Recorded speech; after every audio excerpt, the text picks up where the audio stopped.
for the night. I'm proud of myself. Took a chance, jumped out there strong, right off a hand injury.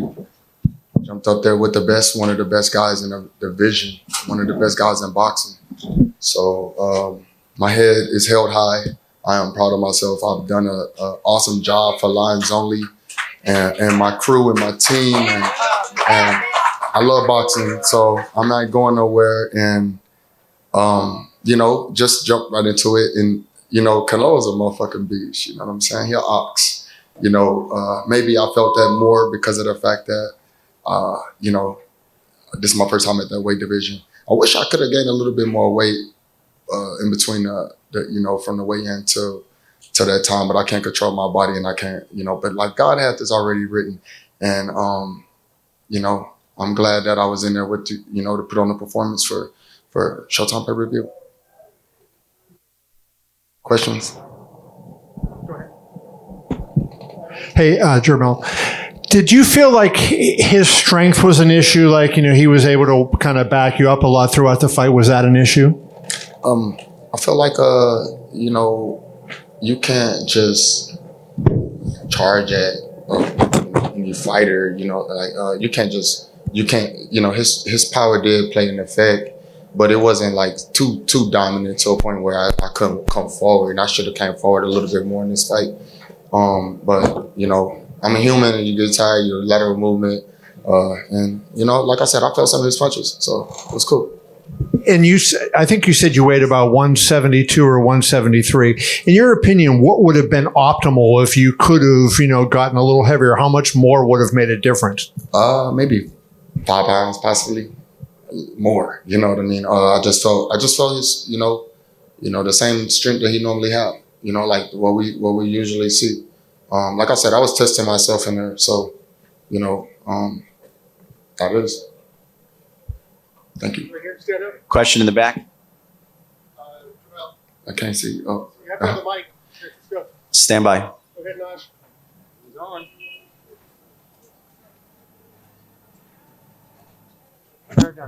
Yo. Mel, what's up, brother? Congratulations on just, being a part of this big event.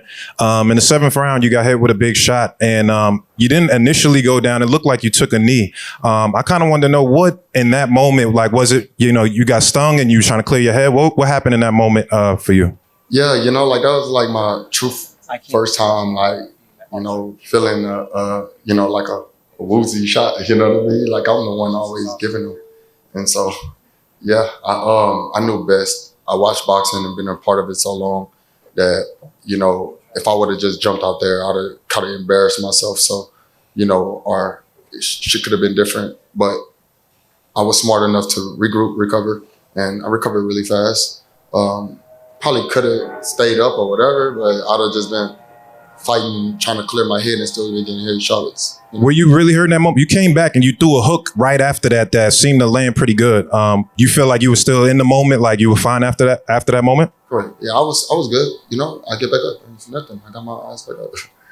Get back up and continue to fight.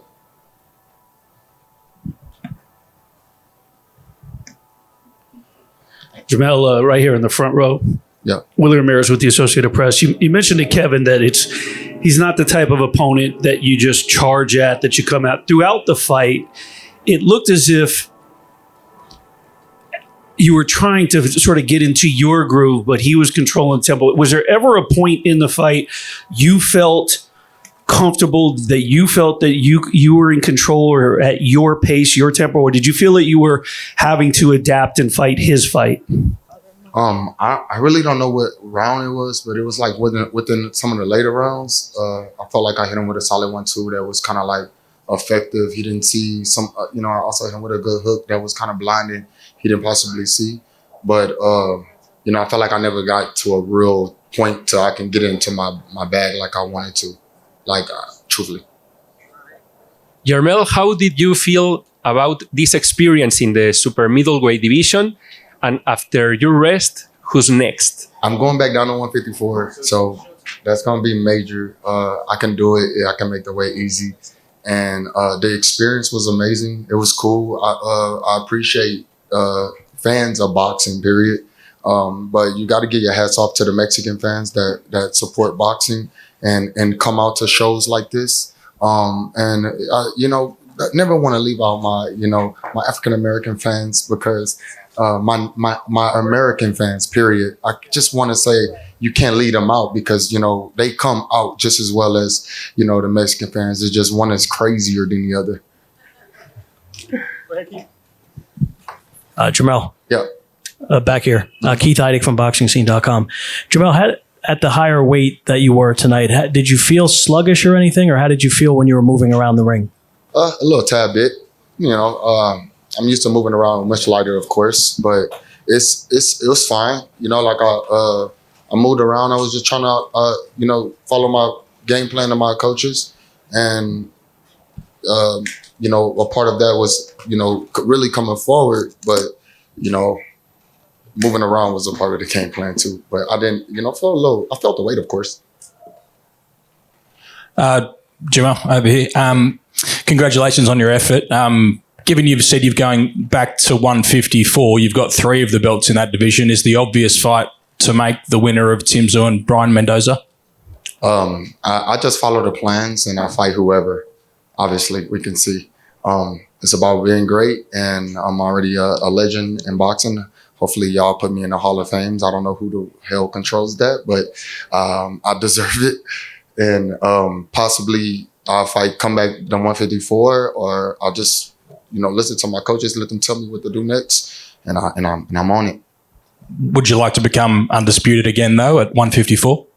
Of course, but it's about fighting the best fights and making the most money at this point in my life and career. So fighting Brian Mendoza or Tszyu, who got an Australian fan base, it's just not as satisfying to me sometimes. But like I said, I listen to my coaches, follow the plans of my management, and go from there. Jermell, Ernesto Amador from No Puedes Jugar Boxeo. And the same question, please, for Johan Guzman. You mentioned that you can beat Canelo, that you are ready to beat his skills. Canelo's skills surprise you? Because Canelo mentioned it's different when you talk about me, but in the ring it's going to be different. So Canelo's skills surprise you? Personally, I don't want to say it surprised me.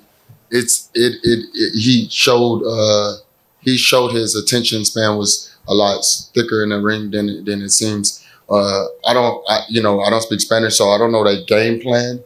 But just watching his skills in the ring with me, I felt like I could have did a lot more than I did. So I seen it before. I've been in the ring with a lot of different fighters, and I've seen people with, I've seen skills. And he has some great skills in the ring. You got to give it to him.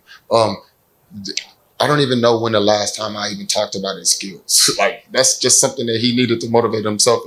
So well be it. We're here to fight, and I got in there to fight. Simple as that. So skills, everybody. If you at the top and you're in a pound for pound, and you're one of the best fighters in the world, you got to have some type of skills. So did I not believe in his skills? Shit, I don't know when I didn't believe in his skills. So I don't care about that. Like, I don't believe in nobody's skills.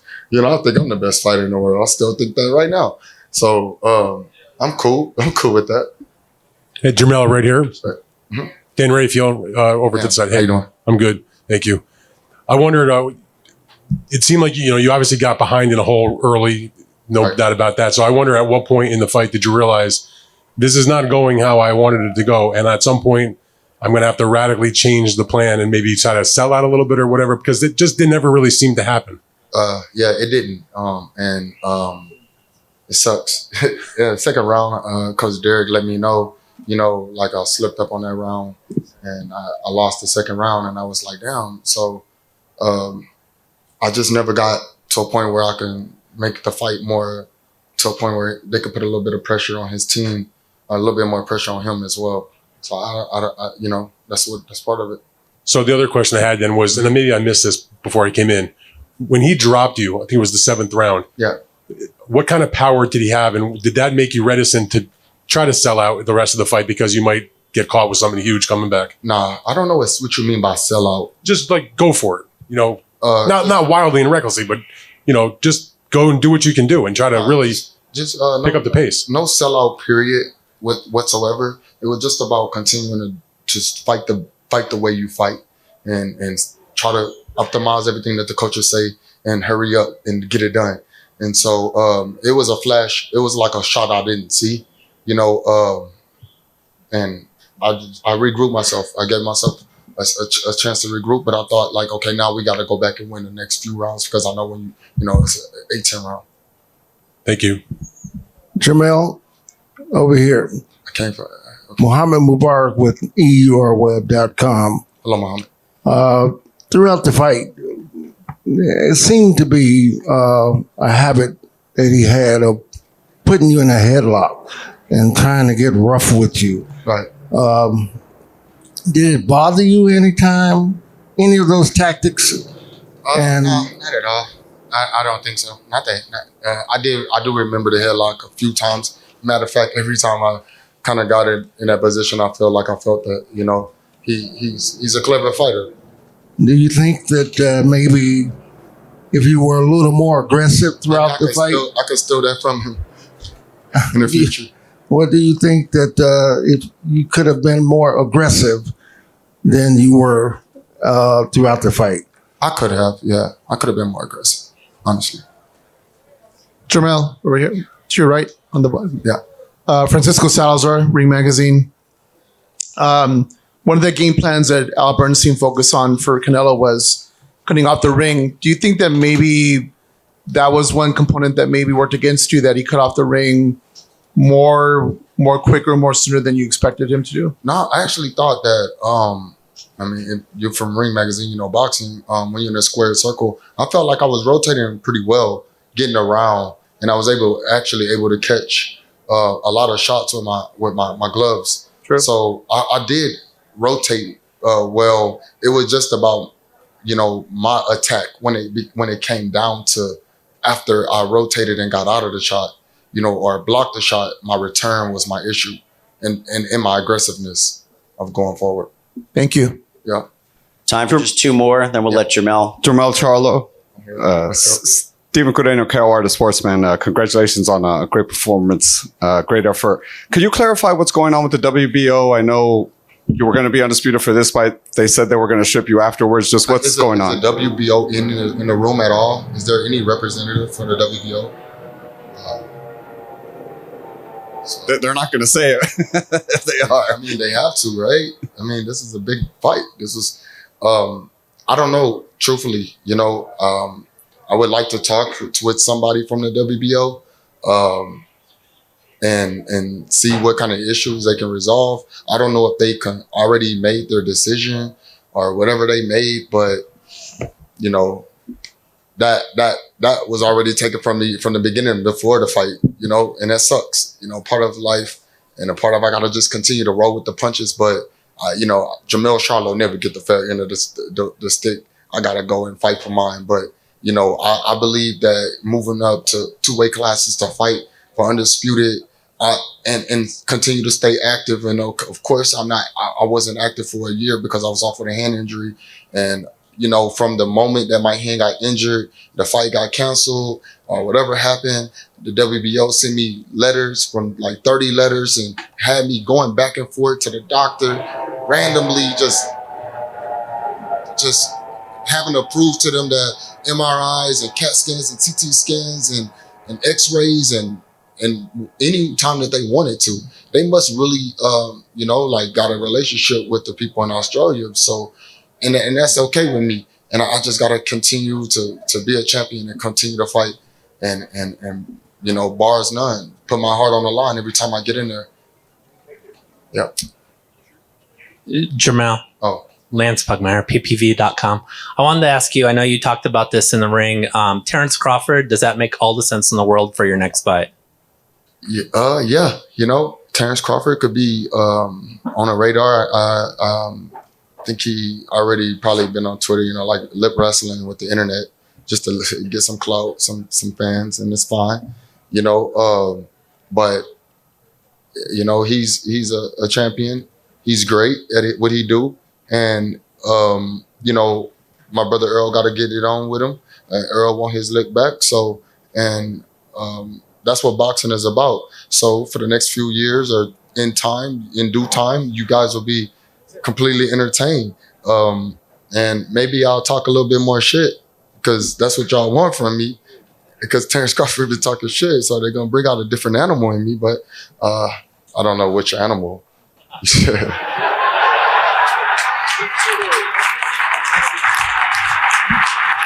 But yeah, man, I can fight Terrence Crawford next. Jermell, thank you. Where you at? Back here. Thank you very much. Terrific promotion. Appreciate all your hard work. Hey, shout out to Floyd. He came in and showed me some love. Come on up, Floyd. You know, I gotta let y'all see the great. You don't come around too often. Floyd Mayweather.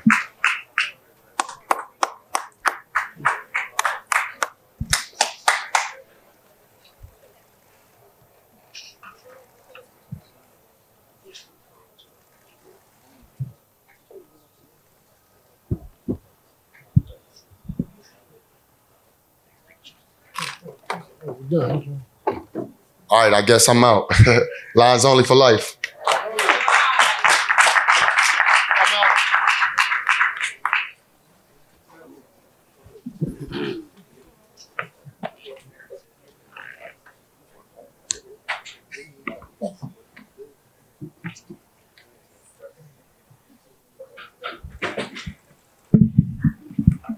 They stay up. Where's Ashley?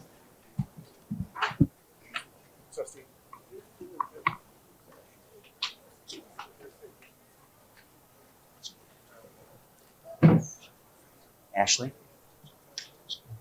Huh? Yes.